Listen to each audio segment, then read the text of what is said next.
Boa noite. Vamos iniciar mais um estudo do Evangelho de Mateus, um estudo minucioso do Evangelho que a gente já realiza há alguns anos, né? Nós encerramos uma passagem que vai do versículo 6 ao versículo 11 da semana passada. Eu até peço desculpa, pessoal da internet, que eu não atualizei a passagem, mas hoje nós iniciamos uma passagem nova, que começa com o versículo 12 no capítulo 18 do Evangelho de Mateus. Mas, muito embora haja essa divisão didática, esse cuidado didático que alguns tradutores têm, né? O próprio Haroldo Dutra teve, são duas passagens conectadas. São duas passagens que se ligam. E se conectam através de uma palavra, uma expressão, que aparece em vários versículos da passagem anterior e que vai se repetir. Que é aquele conceito de pequeninos, né? Só que agora, com uma possibilidade de metáfora diferente da que Jesus aplicou, utilizou nos versículos anteriores. O que eu estou querendo dizer? Quando nós estudamos na passagem anterior, a passagem que se encerrou com o versículo 11, pequeninos se referiam àqueles que tinham a simplicidade, a ausência de complexidade, a pureza e a ausência de demandas e de anseios próprias de uma criança. Eram os pequeninos. Eram aqueles mais simples, aqueles corações descomplicados, aqueles corações que exigem pouco, tal como, pelo menos em tese, uma criança deveria ser, né? Agora, na passagem que a gente vai iniciar, já vou apresentar o versículo daqui a pouco, existe uma outra possibilidade dentro do discurso de Jesus de aplicação dessa metáfora dos pequeninos, dessa comparação com a criança, mas em outro sentido. No sentido da fragilidade e no sentido da vulnerabilidade, que também é uma característica da infância, né? Só que aí Jesus vai se referir a essa característica no sentido espiritual. A fragilidade e a vulnerabilidade que nos caracteriza no sentido espiritual. E que tipifica, caracteriza outros mais do que alguns. Alguns são espiritualmente mais vulneráveis, espiritualmente mais frágeis que outros. E a passagem que a gente vai iniciar, especificamente o versículo que a gente vai iniciar hoje, aborda a metáfora da criança sob essa perspectiva. Corações frágeis e vulneráveis. Muito embora, frequentemente, ostentem uma aparência de força, de poder e de grandeza no mundo. Mas espiritualmente são crianças. São também pequeninos. Tá certo? Que versículo é esse que abre essa passagem? Aliás, também não corrigi. Hoje a confecção do slide foi... Eu me foquei nos versículos em si e esqueci de atualizar as numerações. Pronto, agora o pessoal da internet sabe que eu uso o mesmo slide, só atualizo eles, né? Pronto. Então, fui entregue. Tá bom, né? Atire a primeira pedra aquele que nunca aproveitou um slide para fazer outro, né, professores? Que o digam. Não é assim? Mas hoje é o versículo 12, portanto. Mateus, capítulo 18, versículo 12. Depois eu peço para a Juliana colocar aqui uma legendinha corrigindo. O que diz o versículo 12 do capítulo 18 do Evangelho de Mateus? Que vos parece? Se algum homem tiver 100 ovelhas e uma delas se desviar, não deixará as 99 sobre os montes, indo procurar a que está se desviando? Aqui a gente já começa essa abordagem referente à vulnerabilidade e à fragilidade. Não existe ambiente mais hostil do que um deserto. E não existe criatura mais frágil e vulnerável para habitar um deserto do que uma ovelha. Vocês entenderam o contraste? Como Jesus constrói essa cena? Vou repetir o versículo. que vos parece? Ou seja, ele dizendo assim, acompanhe, o que vocês entendem sobre isso que eu vou dizer? Se algum homem tiver 100 ovelhas e uma delas se desviar, não deixará as 99 sobre os montes, indo procurar a que está desviando? É a metáfora que ele propõe aqui. Isso é um machal. Os hebreus chamavam de machal. Machal é meio charada, meio historiazinha, né? A parábola, uma pequena parábola de um pastor que tem 100 ovelhas, uma se desvia do caminho, e aí a gente tem que pensar no processo de deslocamento que caracterizava a atividade pastoril naquela época. Você não tem aquela campina verdejante, com várias ovelhas pastando, né? Por exemplo, no interior da Inglaterra, uma paisagem tipicamente medieval, né? Bucólica. Não é assim que funciona a atividade pastoril no deserto. Você tem pontos onde há uma vegetação mínima, e esses pontos, a vegetação ali, ela se desloca, ela pode terminar ali e nascer em outro ponto, quase sempre às margens de pequenos riachos, córregozinhos. Não existe riozão no Oriente Médio. Pequeno fluxo de água. Às vezes um oásis. E normalmente essas vegetações elas vão se localizar mais no topo dos montes, nos pontos mais elevados do relevo. E o deslocamento se dá no vale. É curioso como o pastor ele se desloca, né? Ele caminha pelo vale para depois subir e apacentar as ovelhas, ou seja, dar pasto para elas, né? Tem gente que acha que apacentar é acalmar as ovelhas. Não é dar acalma também, né? Mas é dar pasto, conduzir ela até a relva. Então ele fica nesse processo de deslocamento. No fundo do vale, normalmente, é onde há o fluxo de ar. Ele tem que acompanhá-la até lá. E no monte, no topo dos montes, é onde há a relva, a campina, para elas pastarem. Esse é o processo, né, o fluxo, né, que o pastor vai seguindo com as suas ovelhas. Então existe um caminho. Existe uma senda, né? A Israel muito escarpada, o relevo muito acidentado, então existem trilhas, uma rotazinha que os pastores já convencionaram entre eles seguem por ali. E às vezes, uma ovelha ou outra vai se desviar do caminho. Então, começando a entender a metáfora, você tem um caminho, você tem uma senda, você tem uma trilha habitual por onde o pastor conduz suas ovelhas. Do pequeno, né, fluxo de água até a campina. Diga-se de passagem, a ovelhinha, ela tem medo do barulho da água. Ela é tão frágilzinha que ela se assusta com o barulho da água. Então o pastor tem que levar ela para beber a aguinha mesmo e tomar cuidado porque ela pode se assustar e cair na água. Ela é muito delicada, muito frágil. Só que tem uma que se desvia. Aí eu vou contar alguma coisa que não está aqui, próprio da cultura de pastoreio que caracterizava o povo de Israel naquele tempo. Era um hábito. Quando uma ovelha se desgarrava uma primeira vez, e ela era muito jovem, o pastor ia lá, pegava a ovelha, pegava um cutelozinho, uma navalhazinha que ele tinha, e feria o ciático da ovelha. Cortava, machucava. E ali fazia um cortezinho ciático.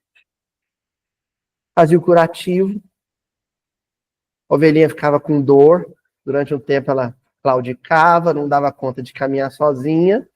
Ele fazia o curativo, tratava da ferida, mas por um tempo, sabe onde que a ovelha ia ter que caminhar com o rebanho? Nos ombros do pastor. Essa ovelhazinha. Ela se desviou uma vez, ele foi lá, resgatou ela, machucou ela, aí faz o curativo. Enquanto o ferimento cicatriza, e ela não consegue andar, ele coloca ela aqui no ombro, com as duas patas para frente. E ele faz o serviço dela, não é um processo fácil, mas ela ainda é filhote, ela ainda é jovem, ela ainda é pequenina, e ele faz o serviço dele com ela o tempo inteiro aqui. Às vezes desce ela, dá o pasto, põe ela para beber água e põe ela de volta aqui e segue o roteiro com aquela ovelha aqui, até ela sarar. O que vai acontecer? Durante esse tempo, a ovelha vai se apegar a ele e ao cheiro dele. Vai se acostumar e se apegar ao cheiro do suor do pastor. Depois, quando ela sarar e voltar, todas as vezes que ela se afasta o suficiente para o odor do pastor começar a ficar mais ralo, vamos dizer assim, mais rarefeito, ela fareja, busca, bale. Na hora que ela bale, ele aproxima dela e ela vai procurando ele até se aproximar dele. Então ela nunca mais se afasta dele. Ela se apega ao cheiro dele, ao odor dele, e não se afasta nunca mais. Vocês são muito espertos, veteranos já em Mildin, inclusive a turma da internet, tem gente que acompanha desde 2016 na internet. Vocês já entenderam onde nós vamos chegar, né? Eu, sobretudo, porque eu sofro até hoje com ciático.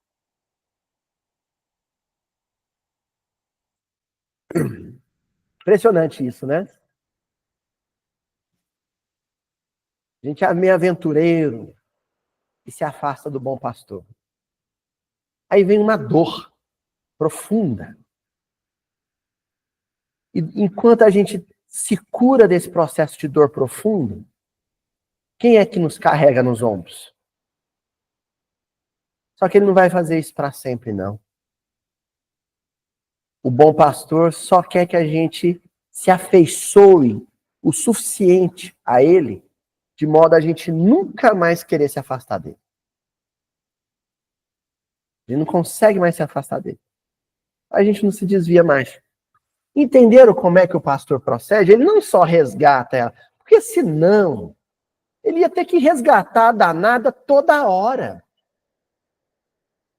Ela ia ter uma compulsão por se perder. Ela só se perde uma vez. Dá uma perdida boa, uma desviada boa da trilha, da senda.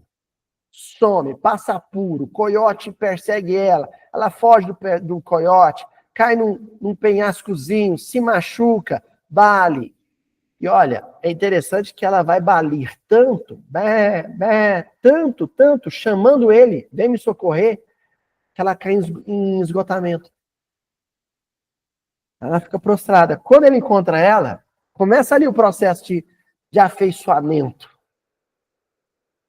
Ela está tão esgotada que ela não dá conta de caminhar mais. É a primeira vez que ele põe ela no ombro. Aí leva ela para junto do rebanho.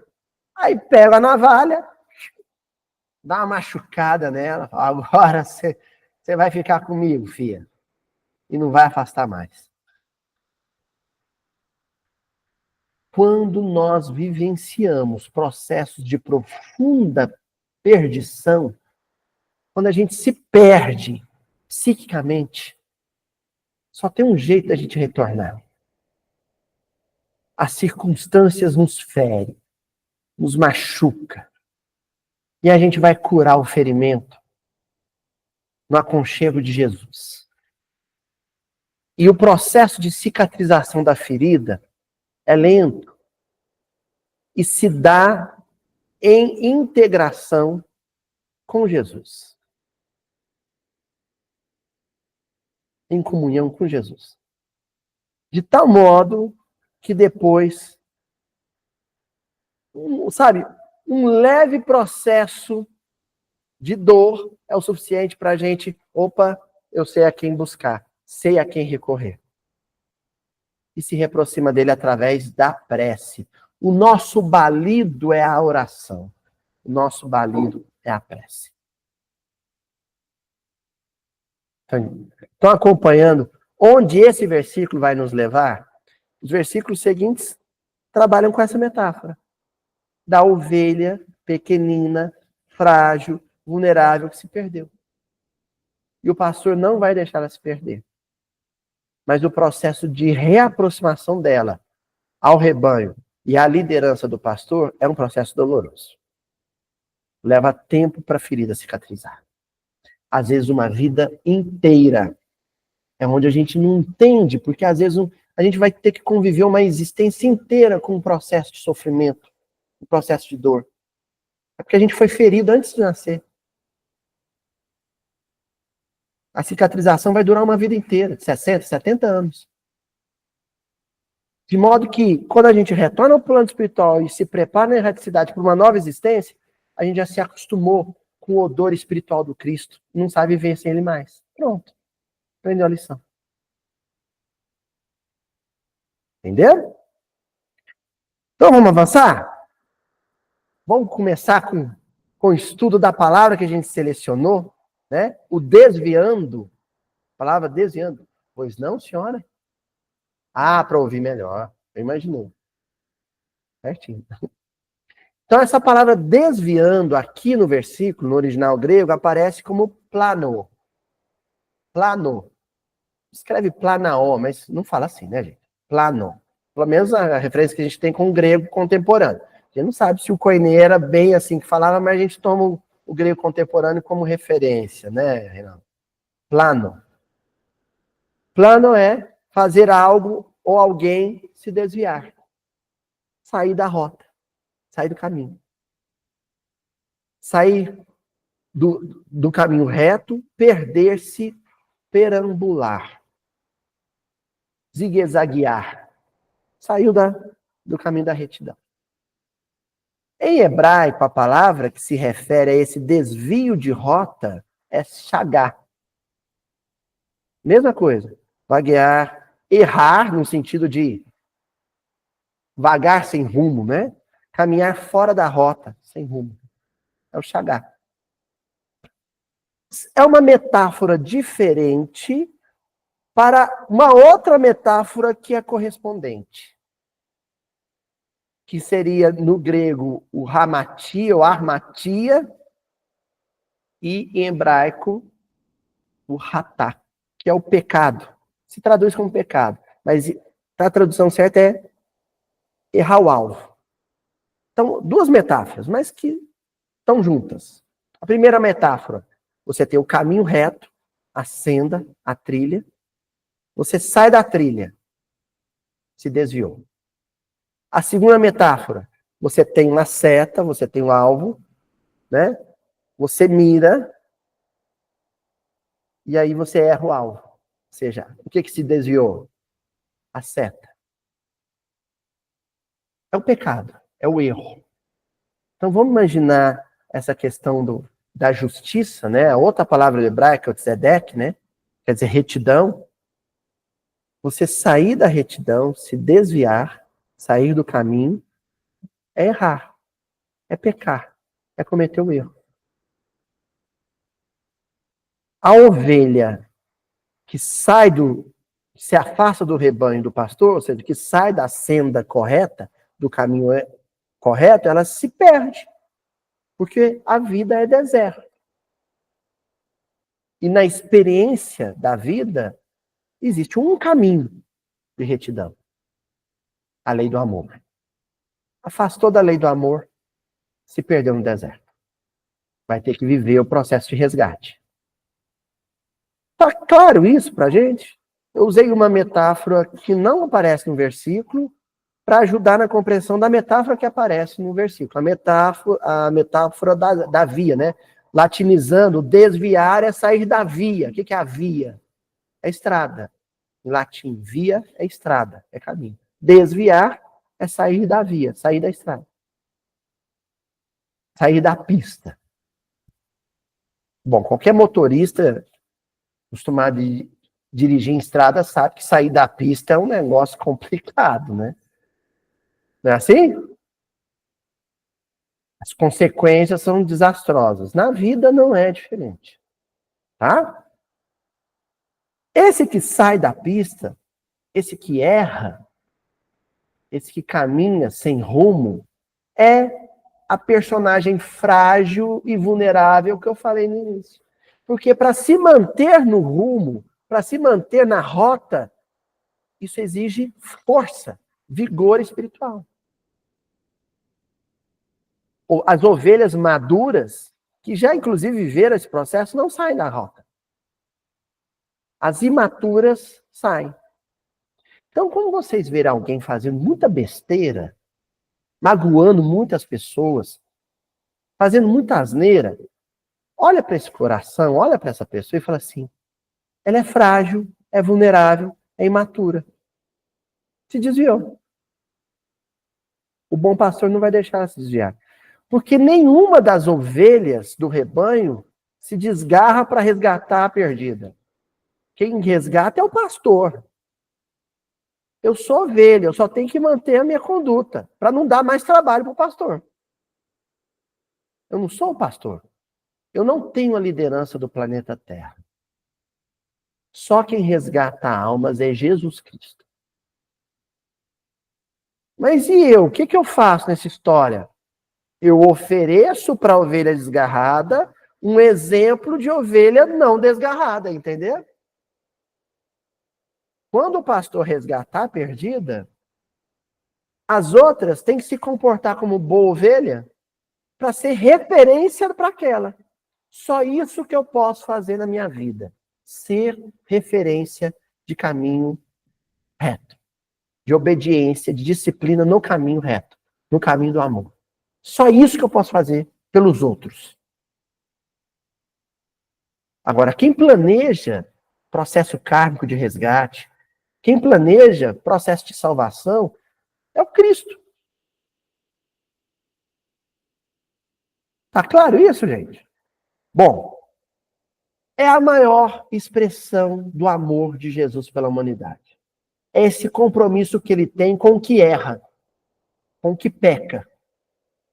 O Cristo veio para os pecadores. Se fosse só ovelha caminhando na retidão, o Cristo não tinha encarnado. Ele encarnou por causa dos que erravam. Não foi por causa dos que acertavam. Ó, eu falo pro Chico, meu filho, vai brincar lá no quarto com, dou um brinquedinho com ele. E vou lá pro meu escritório escrever, estudar, montar miudinho. Isso acontece direto. Eu só saio do meu escritório e vou lá no quarto se eu escuto um barulho estranho, se ele chora, se ele dá um grito, se eu percebo que tem algo errado. Senão, eu não saio. Se tá tudo. Se bem que no caso do Chico, quando tem muito silêncio, tem um trem esquisito. Não, quando tá muito caladinho também, eu desconfio e vou lá dar uma olhada. Mas enfim, se eu escuto o barulho dele brincando, tá tudo certo. Entendeu? É o Cristo. Se tivesse tudo certo com a Terra, todo mundo andando no caminho do amor, eu não reencarnava, não, gente. Foi medida extrema. A encarnação de um Cristo é medida extrema, medida de exceção. Não é comum isso acontecer. Muitos orbes, isso não precisou acontecer. O seu Cristo permaneceu fazendo a gestão do orbe sem precisar encarnar. É porque a gente estava fazendo muita asneira. Ainda tá, né? É medida de exceção. Ele encarna para quê? Para auxiliar no processo de resgate daqueles que se perderam. O evangelho existe no mundo para isso. Tá claro isso? Vamos ver o que o Emmanuel comenta sobre este assunto. Livro Pão Nosso, capítulo 92. Deus não desampara. Esse título já é muito consolador, né? Deus não desampara. Ovelha nenhuma vai permanecer perdida. Vamos acalmar nossa inquietação, sabe? Aquela inquietação que a gente tem com aquele parente, aquele amigo que está perdido no mundo, que não reza, que não, sabe? Que não faz, que vive perturbando e prejudicando as pessoas, e a gente se descabela e fala: meu Deus, ele não está desamparado. Vamos acalmar nosso coração. É no tempo de Deus. Nem vamos falar no tempo dele, não, porque se for no tempo dele, ele fica perdido. Quem fala o basta, o chega, vem cá, é Deus. Se a gente realmente adotar essa filosofia de vida, é uma filosofia de vida. Deixa, é com Deus, não é comigo. É problema de Deus, não é problema meu. Se a gente adotar essa filosofia de vida, o cabelo cai menos, o estômago dói menos, sabe? Dá menos dor na coluna, sabe? A gente, porque muito da nossa inquietação é com a evolução do outro, com a queda do outro, com a perturbação do outro, que a gente acha que depende da gente corrigir o outro. E não é. Não depende. A gente faz oração para auxiliar no processo de sustentação para o outro não tirar a própria vida, por exemplo. Né? Ele errando, continuar querendo viver. E oferece o nosso exemplo. Permanece junto ao rebanho. Só isso. O Emmanuel usa esse título porque ele vai comentar um versículo de Apocalipse. E olha, Apocalipse é o livro da revelação, né? É o livro que nos revela para nós mesmos.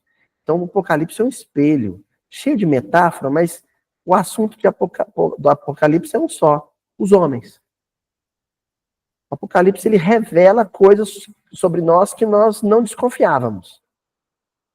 E nesse versículo diz assim: e dei-lhe tempo para que se arrependesse de sua prostituição, e não se arrependeu. Esse versículo é lindo, porque é o pastor dizendo: eu vi a ovelha saindo do rebanho, deixei ela ir até um certo ponto, esperando que ela voltasse sozinha. Mas ela não voltou. E aí? Pronto? Perdi uma ovelha? Agora só tem 99? Não. Dei tempo para ela voltar sozinha. Pastor não é bobo, não é... Pastor não sou eu no shopping com o Chico, não, que eu fico o tempo inteiro segurando o Chico, sabe? A hora que ele fala, pai, eu tô grandinho, deixa eu andar. Outro dia eu deixei. Falei, tá bom. Quando eu vi, eu estava entrando já num lugar que não podia. Mas o pastor aqui é experiente. A ovelha sai, ele deixa. Vai que ela volta sozinha, que ela não afasta tanto. Afastou demais. Ih, entrou por meio do matagal, entrou por meio de um oásis, por meio de um espinhaço. Sumiu. Agora eu vou buscar. E não se arrependeu não significa que dei pro perdido. Agora que ela perdeu legal, agora eu vou buscar. Ó, o versículo mencionado proporciona uma ideia da longanimidade do Altíssimo na consideração das falhas e defecções dos filhos transgressores. Quem são os filhos transgressores? A ovelha perdida. Alguém deve estar falando assim, não tem uma história assim de que o pastor não abandona o rebanho por causa de uma? O pastor nenhum trabalha só. É um grupo de pastores. O Cristo não faz a gestão da terra sozinho. Ele divide a humanidade por setores. Setores. E para cada setor tem um responsável. Então, por exemplo, nós temos notícia através do Humberto Campos. O espírito responsável pelo setor da vida humana, encarnados e desencarnados, ligado à educação, tia Adriana. Educação e cultura. É Sócrates. Isso quem conta para o Humberto Campos é Sócrates, numa entrevista que dá para o Humberto Campos. O ministro da educação da Terra é Sócrates. E aí é bom, hein? Aí é bom, hein? É Sócrates. Jesus fala assim, olha, qual que é a missão de um ministro da educação, um ministro celeste da educação? Seu papel é ajudar todos os transgressores da educação. Todos os que transgrediram, que se desviaram do caminho no campo da educação. Porque com aqueles que reencarnaram e caminharam no caminho certo, Sócrates não se preocupa. Entendeu? Sócrates não se preocupou com Flaubert, com Pestalozzi, com a Maria Montessori, não, esses daí estão no caminho do amor. Sócrates se preocupou, por exemplo, com os diretores de escolas nazistas da Alemanha da década de 40. Formava a juventude nazista, que ensinava a eugenia, o extermínio, a construção da raça pura nas escolas. Opa, isso aí é um desvio. Ou seja, após a Segunda Guerra, foi feito um trabalho lento de reconstrução da educação alemã até ela voltar para o caminho do amor. A ser, de novo, uma educação focada, voltada para a cultura, a sabedoria e a paz. Então, Cristo tem uns pastores que trabalham com ele. Entendeu? Os setores. Sabemos de uma outra notícia no mundo espiritual, através do romance Renúncia. A ministra da música da Terra, quem cuida da música no orbe terrestre é a Alcione Villamil. Vamos dizer assim, ela é a chefe do Beethoven. A chefe do Mozart, chefe do Bach. Ela que cuida dessa área. Ela se preocupa com Mozart? Mozart vai na inércia, né? Vai por inércia. Agora, ela se preocupa com aqueles que começam a usar a música, o Wagner, por exemplo, né? Os ideais dele também de arianismo, que caracterizava a ópera dele. Acho que a Alcione falou, opa, está usando a música num outro sentido. É um gênio da música, mas está usando a música, né? Um outro caminho. Beethoven quase se desviou. Quando ele compõe a Heróica era em honra às campanhas napoleônicas, né? Aí depois ele rompe com Napoleão, né? Renego. Esquece que eu te homenageei. Você é um guerreiro. Então, existem aqueles que vão cuidando de setores da vida. Mas nenhum setor está sem gestão. Entendeu? A economia tem um gestor espiritual, a economia no orbe.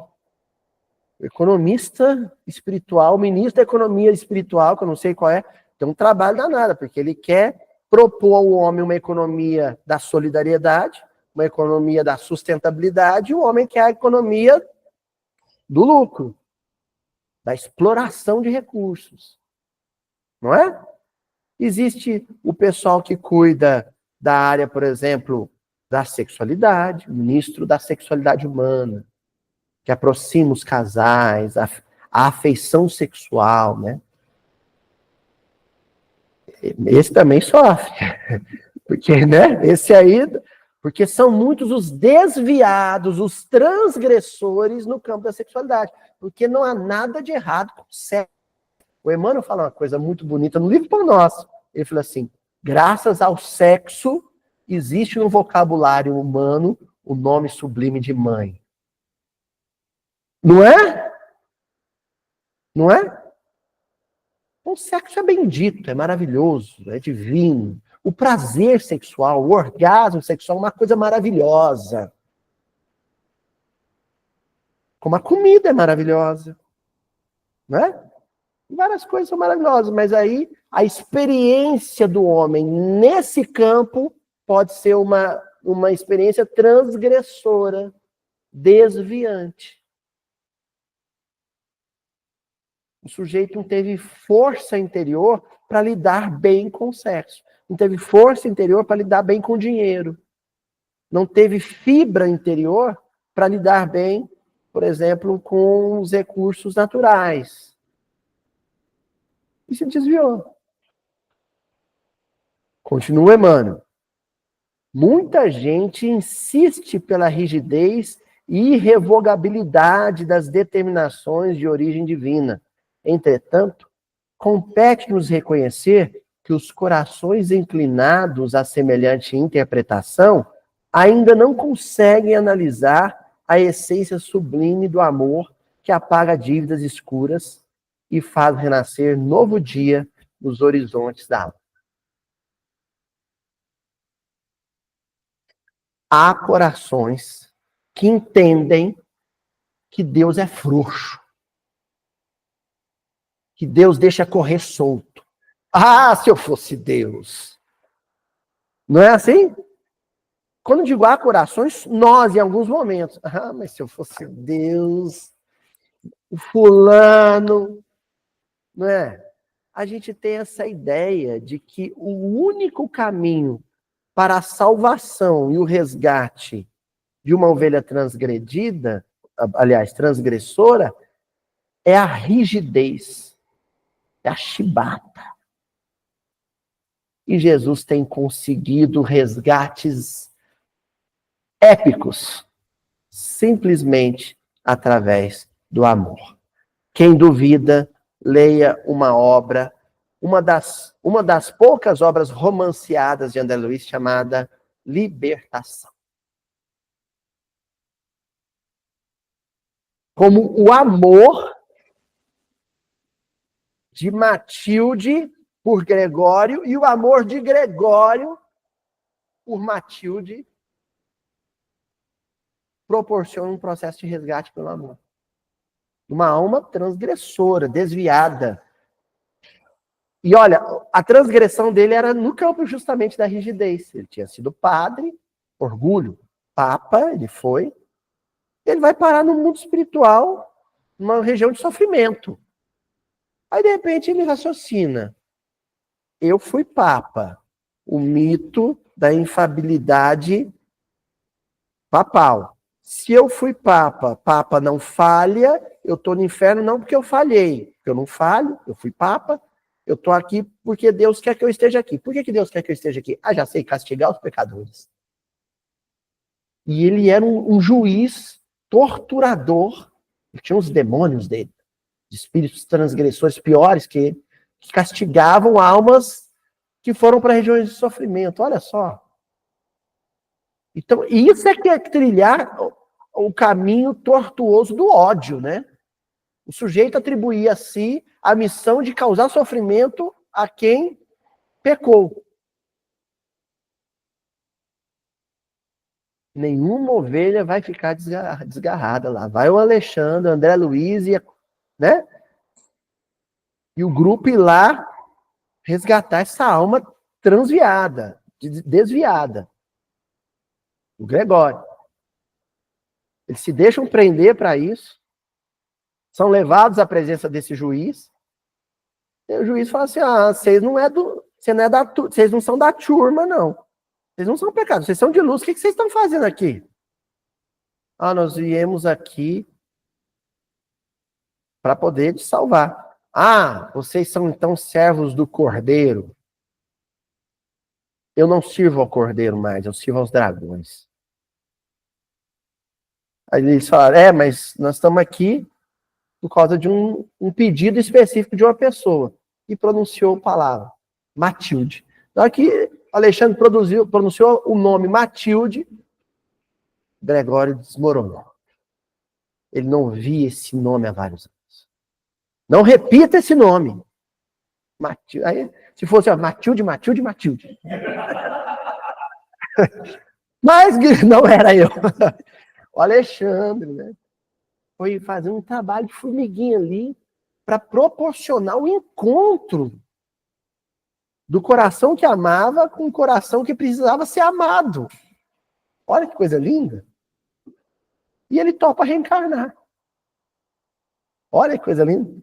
Eu reencarno, mas se você for minha mãe. Que coisa bonitinha. Ele era terrível, viu? Mas era bonitinho. Ele aceita reencarnar filho da Matilde. Pollux, no livro Renúncia, né? Terrível também. Terrível. Alcione, eu aceito reencarnar. Eu aceito tentar de novo caminhar junto com o rebanho. Mas você vai comigo? Ela pega ele no colo, entrega ele para os espíritos que vão preparar a encarnação dele e ainda fala assim, cuidado, esse é o meu maior tesouro. Entrega ele para a reencarnação e reencarna junto. Quer dizer, a Alcione deu migué, hein? Ela prometeu que ia antes de pedir autorização para ir. Ela arriscou. Ela falou, vou sim.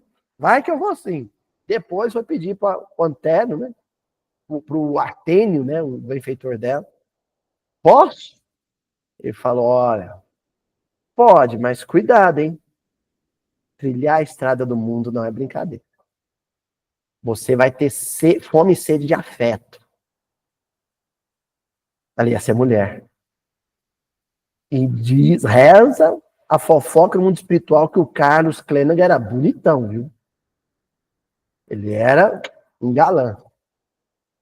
Mas ela se manteve no caminho. Ela era a ovelha fiel ao caminho, ao rebanho. O que o Carlos fez de novo? Se desviou. Aí, bom, o pastor vai falar, não, agora vai ser com dor. Então, olha só, aquela situação que a vida foi construindo, do Carlos Klenag, vou dar spoiler agora, azar de quem não leu. Por que não leu até hoje? Né? Aquela situação que o Carlos Klenag encontra Alcione moribunda já, numa masmorra, em função de um julgamento que ele tardou a julgar, né? Ele era do direito canônico, ele era um padre juiz.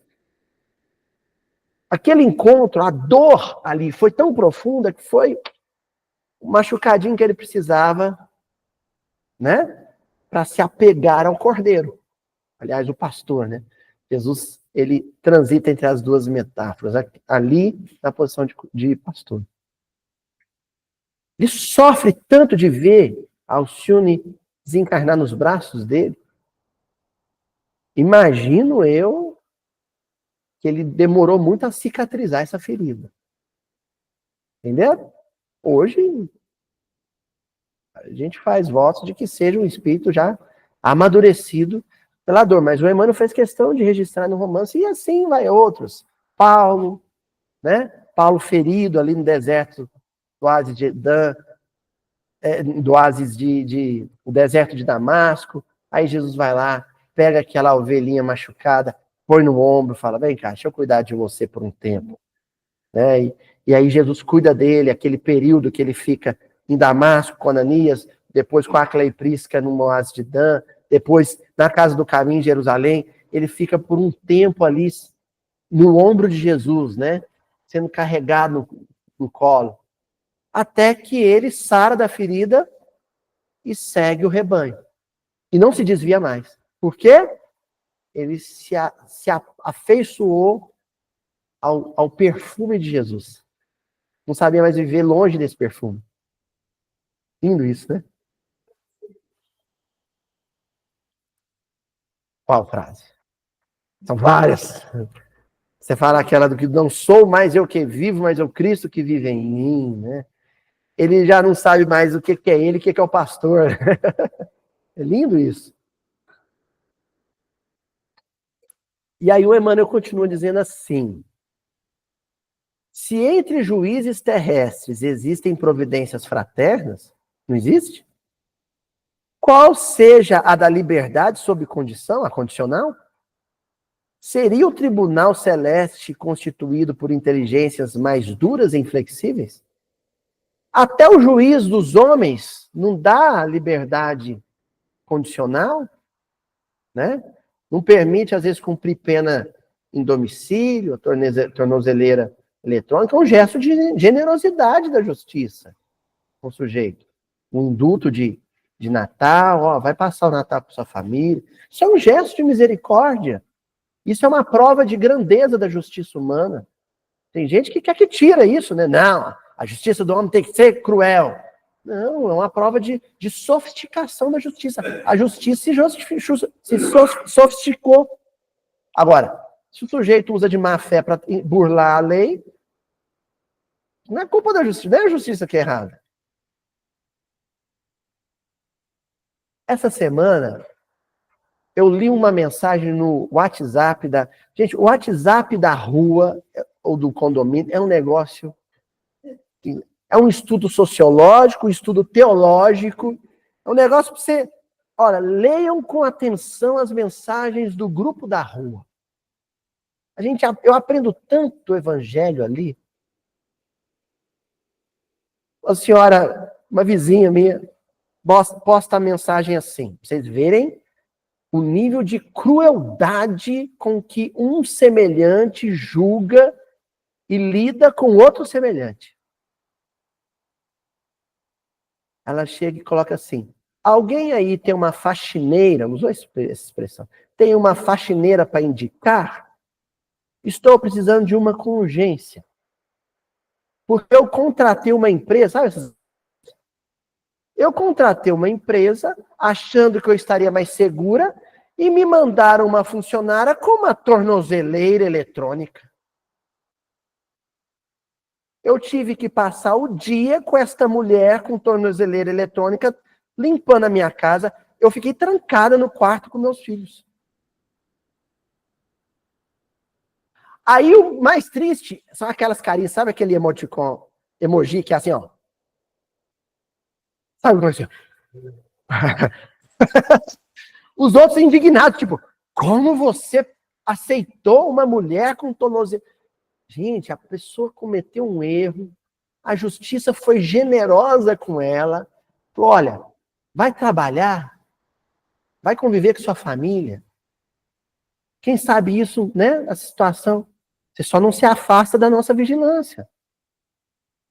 Aí a pessoa vai lá, o sujeito da empresa de limpeza é generoso, dá para ele uma oportunidade de trabalho honesto,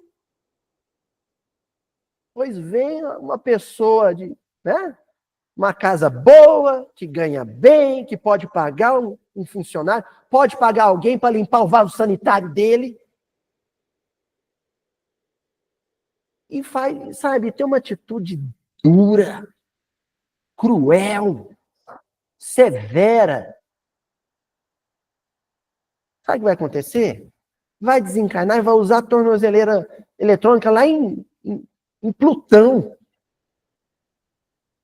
Sabe? Então, né, deve ser evoluído. Usar em Mercúrio.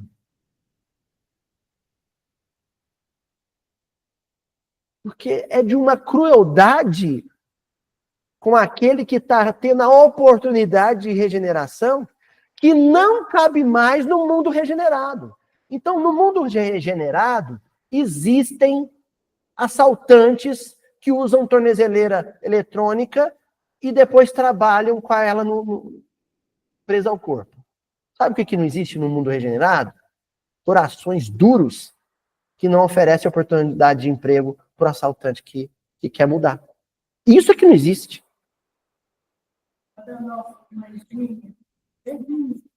Da alegria, contando para nossos filhos. Ficou 8 meses dele,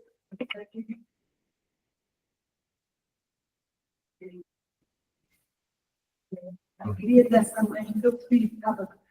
Uma humanidade regenerada, né? Minha mãe está contando aqui, de uma das senhoras que nos visitam mensalmente aqui no nosso clube de mães, que o filho tinha acabado de sair da prisão e ela estava numa alegria, estava em festa porque o filho tinha prisão. O mundo regenerado, o mundo que entenda que Deus ampara, é o mundo que abre os braços para qualquer um que saia da prisão. Olha, vem.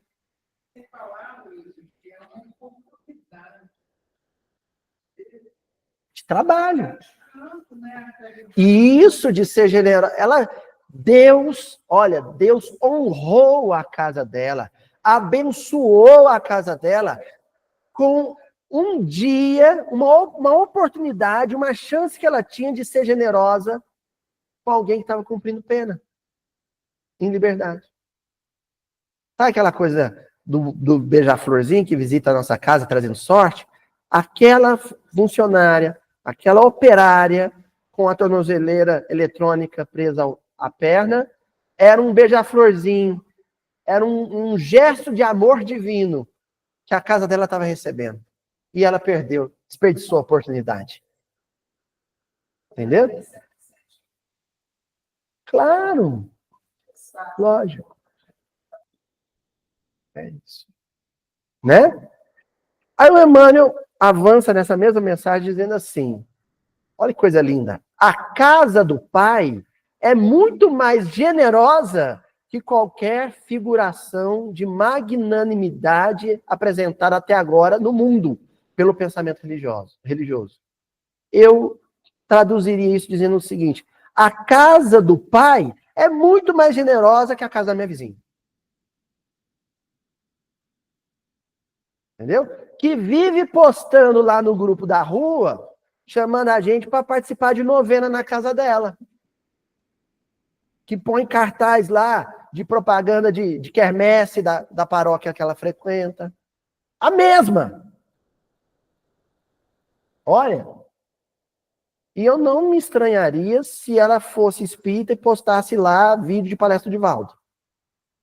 Não me estranharia. Olha, não tenham a ingenuidade de achar que algum tarefeiro do movimento espírita não possa ter a mesma postura rígida. Porque eu sei de gente que estourou champanhe quando o Lula foi preso, e eu sei de gente que soltou foguete o dia que o Bolsonaro perdeu os direitos políticos dele. Espírita. Espírita. Ou seja, coração que estuda o evangelho, mas ainda se compraz com a queda do outro. Hã? Vamos avançar que o Emmanuel comenta mais uma coisa. Já no livro Mãos Marcadas, livro capítulo 25, entre hoje e amanhã. Entre hoje e amanhã. E ele inicia dizendo assim: reflete no companheiro que chega cansado e desiludido a esmolar-te simpatia e consolo. A senhora que foi na casa da minha vizinha, cumpriu um dia de trabalho, sabe o que ela estava esmolando da sociedade? Um voto de confiança. Não era dinheiro. Dinheiro ela ia receber da empresa que assinou a carteira dela. O que ela estava pedindo de cada um que abrisse a porta da casa para ela, porque é assim, né? A minha vizinha abriu a porta da casa e deixou ela trabalhar o dia inteiro lá. Eu não tenho notícia de quantas casas não abriram a porta para ela quando viu a tornozeleira na perna. Não é? Um companheiro que errou e pede uma oportunidade de trabalho, gente, ele tá esmolando a nossa simpatia e o nosso consolo. Isso também na casa espírita. Na casa espírita. O sujeito roubou, cumpriu pena. O sujeito desviou dinheiro. O sujeito errou. E aí ele chega na casa espírita e quer trabalho. Então, vamos dar uns trabalhos mais braçais para ele, porque ainda não pode dar tarefa de responsabilidade. Né? Sueli, se o sujeito foi eleito para um cargo público, se ele desviou R$1 milhão da saúde pública, foi julgado, foi condenado, cumpriu pena. A dor aproximou ele da casa espírita. E ele chegou no seu centro espírita, que você frequenta, Sueli. Você é presidente do centro. E te pediu uma oportunidade de trabalho. Sabe que função, que trabalho que você tem que dar para ele? Tesoureiro do centro.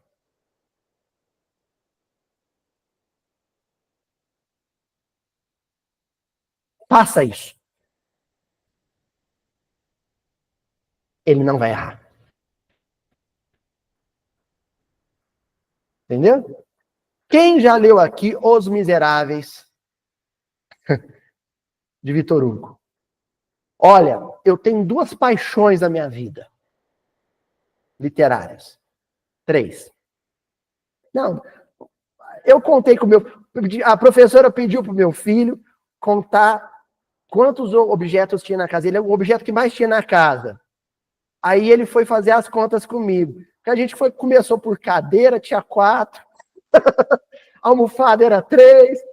Aí ele, pai, tem que ser muita coisa. Vai, meu filho, então meus livros aí. Deu 370. Desses 370, eu tenho 3 xodozinhos. Grande Sertão Veredas, Paulo e Estevão e Os Miseráveis. Os Miseráveis. Gente, quando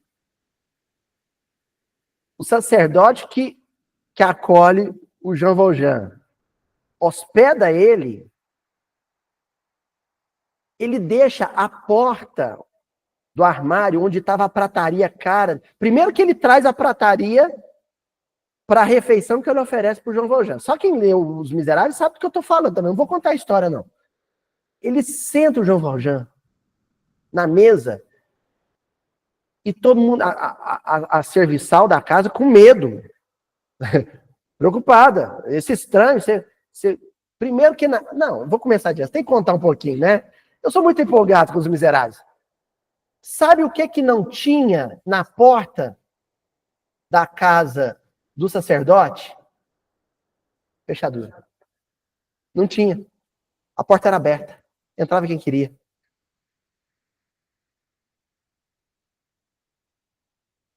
Monsieur Beveny, né? Não tinha fechadura. Aí, bate na porta um ex-detento. Jean Valjean era um ex-detento. E ele sabia quem era. Ele entra. Todo mundo na cidade tinha fechado a porta para o Jean Valjean. Todo mundo. Ele abre a porta estava aberta, né? Entra. Senta aqui, vamos comer. E a irmã dele, a irmã do padre e a funcionária com medo, bandidos. Ele vai sentar na mesa para comer com a gente? Vai. Inclusive, ele é meu convidado de honra. Traz aquela prataria que a gente só põe na mesa no dia de Natal. Traz ela. Ele merece.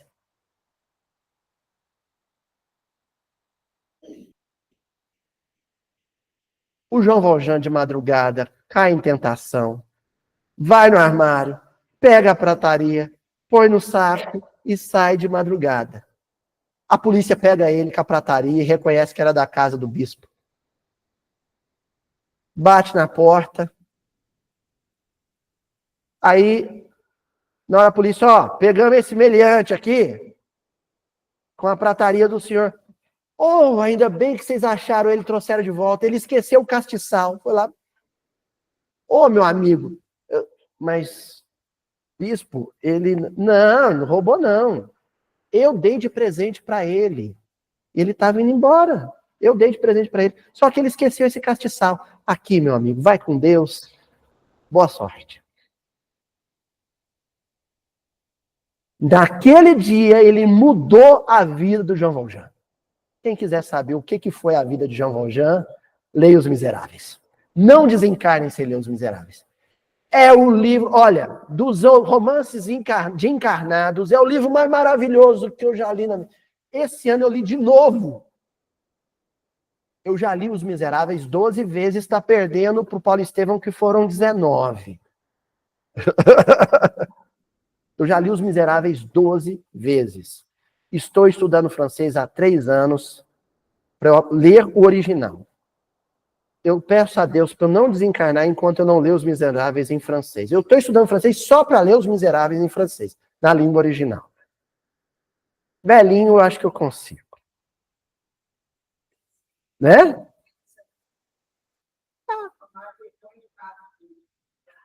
Claro, que eu já estou vendo o pessoal comentando na internet.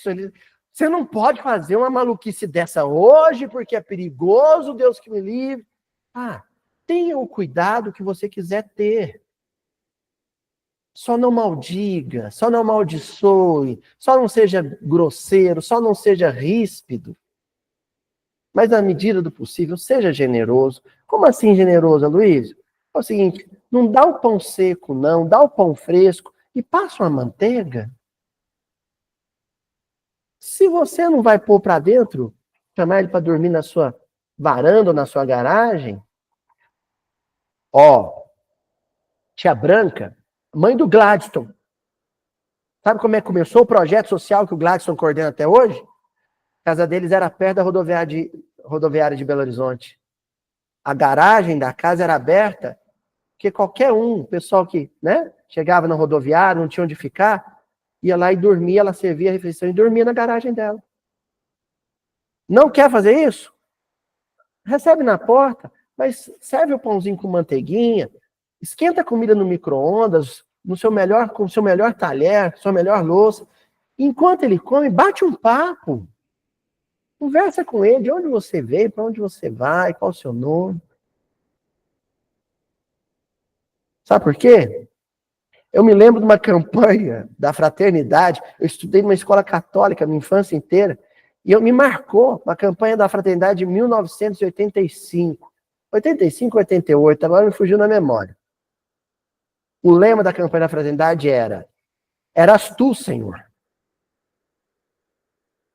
Eras tu, Senhor. Eu não te reconheci. Era o Cristo. Os bons espíritos tomam a forma de andarilho. Ou não? No caminho de Emaús, quem era aquele andarilho que acompanha os discípulos? Era Jesus. Tem uma pessoa neste salão, neste exato momento, eu chamei de andarilhos, no sentido de andar. Há quem chame de mendigo. Sabe como esta pessoa que está no salão chama os companheiros que dormem na rua? Meus clientes. São os clientes. E agora eu vou contar, meio para encerrar o estudo, para o pessoal da internet, né? Eu estou falando da minha amiga, minha irmã, anjo da minha vida, Adriana de Macedo. Aconteceu uma coisa muito interessante, para vocês verem as surpresas que o alto nos revela, né?